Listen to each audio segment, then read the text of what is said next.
One moment can end it all in politics. One bad or one big scandal and a career is finished. These are some of the moments that destroyed political careers, starting with Rhino Mike Pence. Mike Pence was Donald Trump's VP in 2016 and notoriously had a falling out with the president and his supporters. After leaving office, Mike spent the next few years gearing up for a presidential run of his own. He would announce his run in June of 2023, and by July, he sat with Tucker Carlson for a live interview in Iowa. This would be the main moment that upended Mike's presidential chances. Carlson pressed him on a variety of topics, but when Ukraine came up, Mike's true intentions became clear to everyone. We've been telling them we'll train their F-16 pilots, but now they're saying maybe January we'll let somebody transfer some jets. I'm sorry, Mr. Vice President, have you, I know you're running for president. You are distressed that the Ukrainians don't have enough American tanks. Every city in the United States has become much worse over the past 3 years. Yeah. Drive around. There's not one city that's gotten better in the United States. And it's visible. Our economy has degraded. The suicide rate has jumped. Public filth and disorder and crime have exponentially increased. I think it's a fair question to ask, like, where's the concern for the United States in that? Well, it's not my concern. Tucker, I've heard that routine from you before, but that's not my concern. To many Republicans, it sounded like Pence didn't care about America at all. The clip exploded online thanks in part to the late Charlie Kirk, who shared the clip to over 2 million of his followers. Tucker Carlson just brutalized Mike Pence for prioritizing Ukraine despite a litany of social ills affecting America. Pence fired back, saying, "Sorry, Charlie Kirk, that is what we used to call fake news. Here's the full clip of my remarks if you're interested." This was a huge hit to the Pence campaign, given Charlie's influence. This moment reinforced what the base already knew, that Pence was out of touch. His poll numbers, already low, went down 2% because of that interview. By October 2023, Pence quit the race in humiliation. One sentence ended his presidential ambitions, just like that.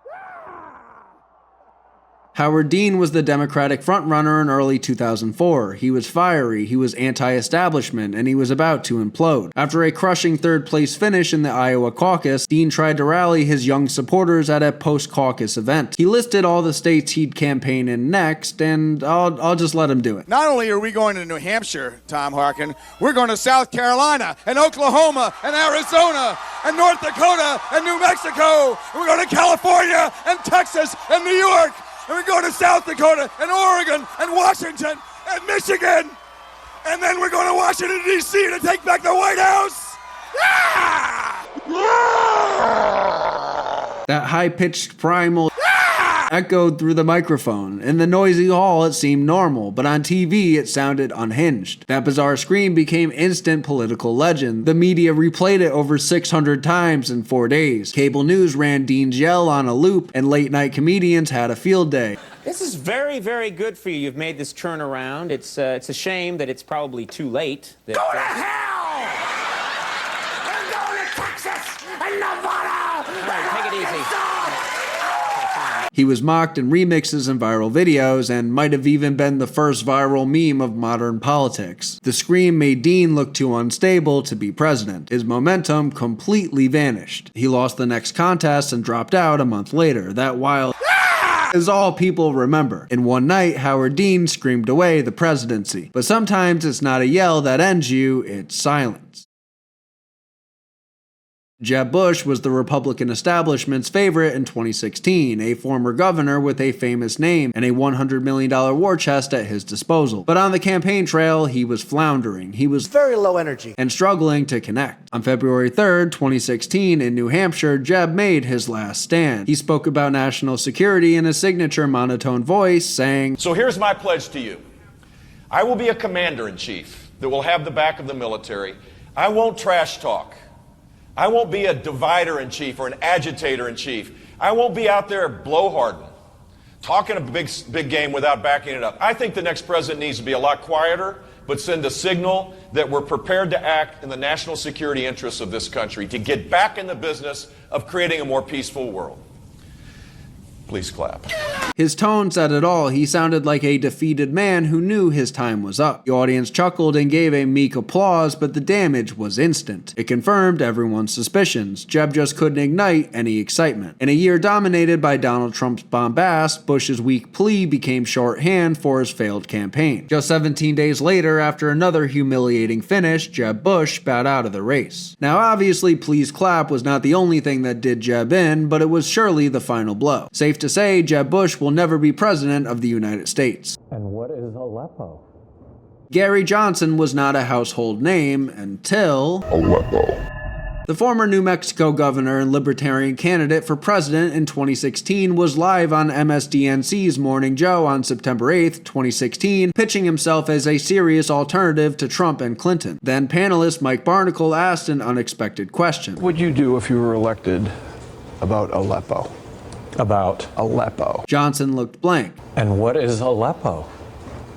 The interviewer, stunned, said, You're kidding. But Johnson wasn't. In that instant, it was clear he had no idea about Aleppo, the epicenter of Syria's refugee crisis. It was a foreign policy basic, and Johnson blew it in front of millions. Within minutes, hashtag #WhatIsAleppo started trending on Twitter. Johnson tried to explain that he blanked, saying he should have known better. That gaffe made Johnson look hopelessly unprepared. For a third-party candidate struggling to hit 15% in polls to make the debate, this was a fatal blow. And in the end, he never recovered his credibility. Polls barely budged, and he was shut out of the debates. On election day, he limped in with just 3% of the vote. Let's give a welcome to Macaca here. In 2006, Senator George Allen of Virginia was on track for re-election and was even talked about as a future Republican presidential contender. He had the looks, the money, the polling lead, until one stupid, really stupid remark blew it all up. At a small campaign rally in August 2006, Allen noticed a young man filming him, an Indian American tracker working for his opponent. The following clip ended this man's whole career. We're going to run this campaign on positive, constructive ideas. And it's important that we motivate and inspire people for something. This fellow here over here with the yellow shirt, Macaca, or whatever his name is, he's with my opponent. He's following us around everywhere. And it's just great. We're going to places all over Virginia. And he's having it on film, and it's great to have you here. And you show it to your opponent because he's never been there and probably will never come. So it's good for you. So welcome. Let's give a welcome to Macaca here. Welcome to America and the real world of Virginia. My friends. Allen's comments, caught on camera, spread instantly to the rising YouTube platform. He tried to say he made the word up or didn't know what it meant, but nobody bought it. The media pounced, replaying the Macaca moment endlessly. Comedians had a blast mocking him. Even Salon magazine crowned the guy filming as Person of the Year for 2006. And because of all this, Allen's 16-point lead evaporated. In November, he narrowly lost his Senate seat by just 8,000 votes. The one-time rising star was done. Announcing my resignation from Congress. Anthony Weiner was a New York congressman and a Democratic star on cable news. Sharp-tongued, ambitious, and married to a top Hillary Clinton aide. But behind the scenes, Weiner was texting lewd photos to young women online. In May 2011, he accidentally tweeted a sexually explicit photo publicly that he meant to send privately. Caught red-handed, Weiner lied that his account was hacked. I did not send that tweet. My system was hacked. I was pranked. It was a fairly common one. People make fun of my name all the time. When you name Weiner, you kind of get that. I've asked a firm to take a look at this. Within days, more images emerged, and he tearfully admitted his misdeeds. I brought pain to people I care about the most, and the people who believed in me.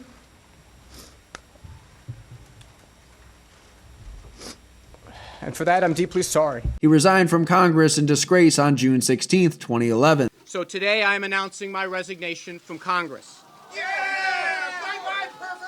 So my colleagues can get back to work, my neighbors can choose a new representative, and most importantly, that my wife and I can continue to heal from the damage I have caused. And that could have been the end, but Weiner didn't learn. In 2013, he attempted a political comeback, running for New York City mayor. Then another sexting scandal exploded. Under the alias Carlos Danger, Weiner had been sending explicit messages to a 23-year-old woman even after resigning. His campaign manager quit on the spot. Weiner stubbornly stayed in the race, but voters were disgusted. He finished a distant fifth. You'd think that was rock bottom, but it got worse. In 2016, reports revealed that Weiner had been with a 15-year-old girl. The FBI opened an investigation, and agents examining Weiner's laptop even stumbled on Hillary Clinton's emails, forcing a late reboot of the Clinton email probe in 2016. Weiner was now not just a weirdo, he was a weirdo criminal. He pled guilty in 2017 to transferring obscene material to a minor. He went to federal prison for nearly 2 years. Weiner's downfall was absolute. His name became a laughingstock, and Carlos Danger a punchline. A promising career imploded under the weight of his own disgusting impulses, repeated again and again.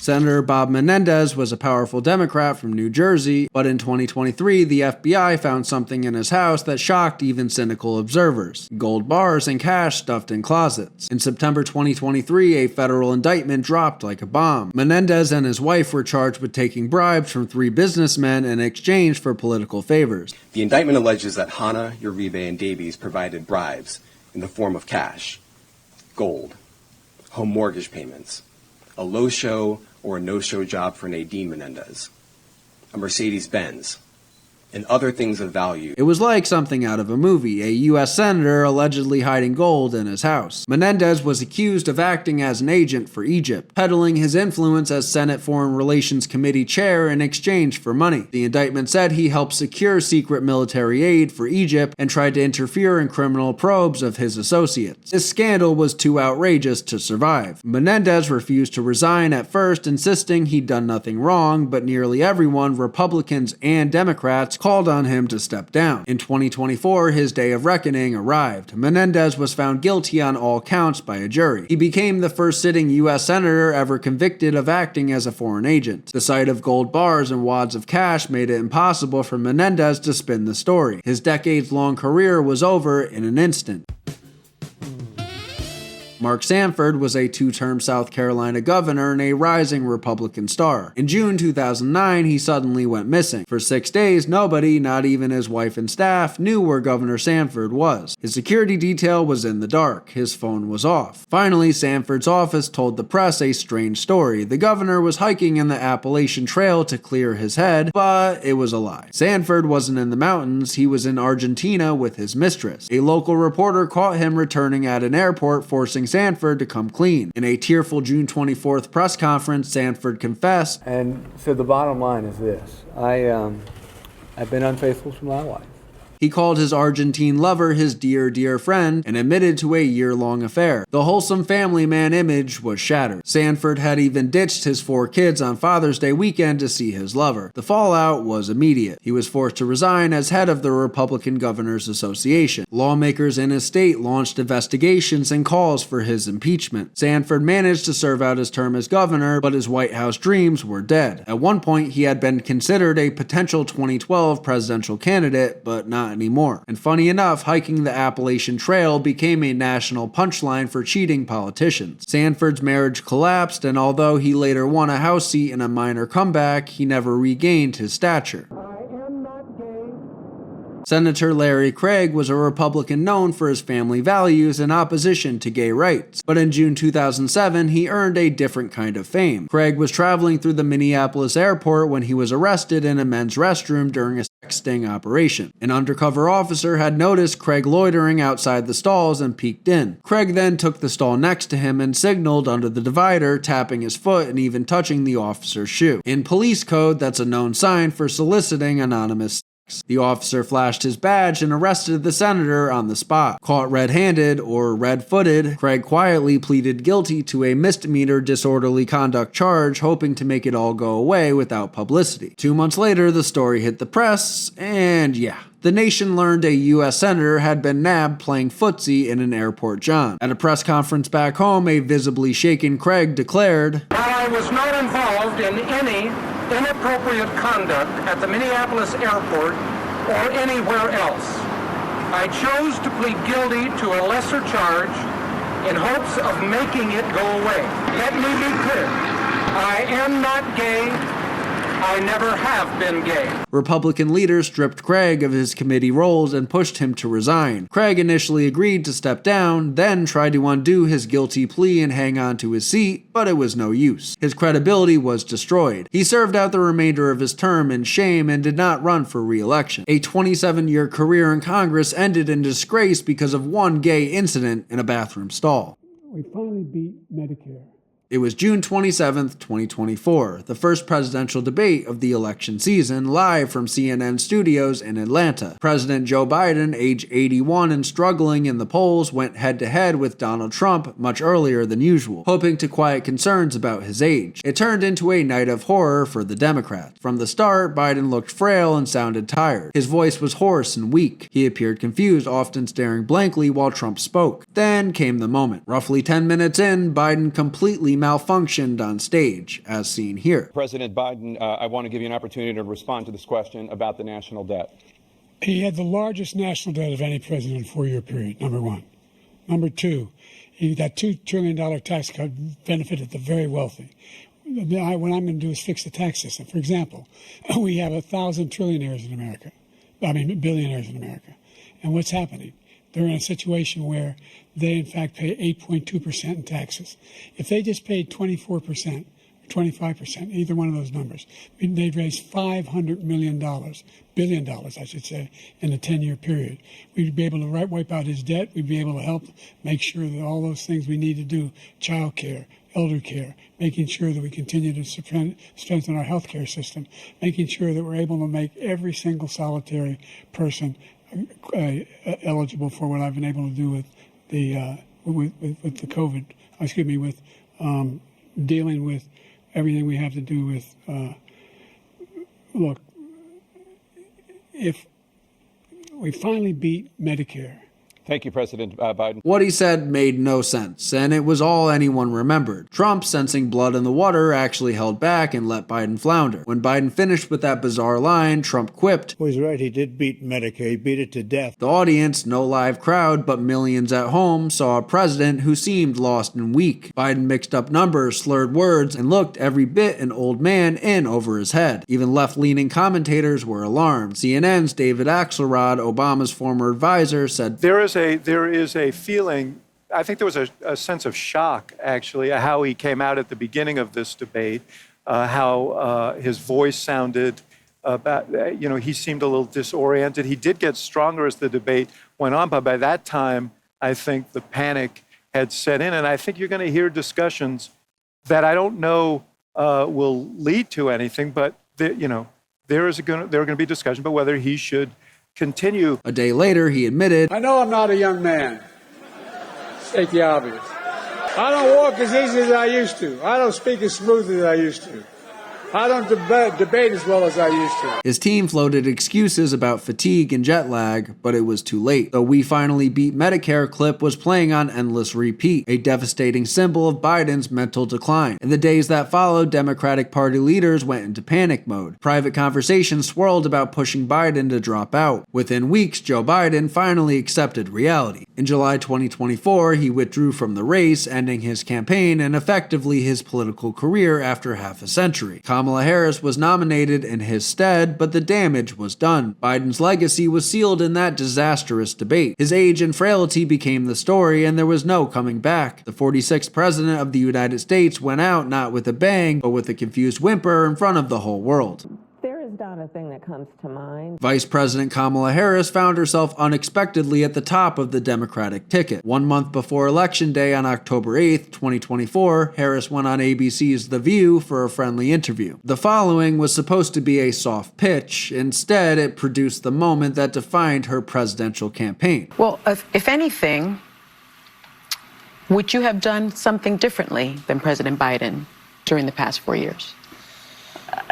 There is not a thing that comes to mind in terms of, and I've been a part of most of the decisions that have had impact? In other words, Biden did everything right, nothing to improve, nothing. It was the answer heard around the world. Harris immediately realized she'd messed up. In her own memoir later, she admitted it was like pulling the pin on a hand grenade with that line. Her staff's jaws hit the floor. They knew she had just handed Trump a gift. Sure enough, the Trump campaign pounced within minutes. They blasted out the clip and adds. Flood of illegals, skyrocketing prices, global chaos, and Kamala wouldn't change a thing. Would you have done something differently than President Biden during the past 4 years?